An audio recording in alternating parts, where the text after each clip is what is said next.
तो जय जोहार, जय छत्तीसगढ़ संगवारी हो। स्वागत है आज के मोर मिनी व्लॉग में। और चलो देखथन इति का हवे।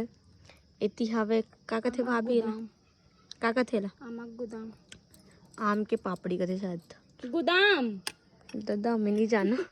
तो संगवारी हो एला भाभी हमारे घर नया रेसिपी बना हवे और इति मोला खाए बर दे हवे। तो का डारिस भाभी में जीरा, सरसों, आउ मिर्ची, आउ आमा, आउ शक्कर आउ हो गई। एक चीज पानी, तो भुला गए। पानी नहीं एक चीज भुला गए, का? तेल वो तेल।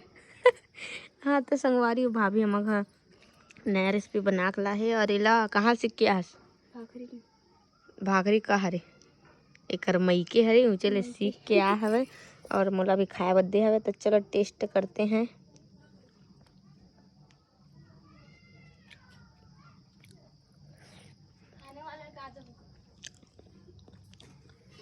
दिखे में काफ़ी टेस्टी दिखा है संगवारी हो और स्वाद में भी काफ़ी अच्छा भी मस्त खट्टा मीठा एकदम चटपटा।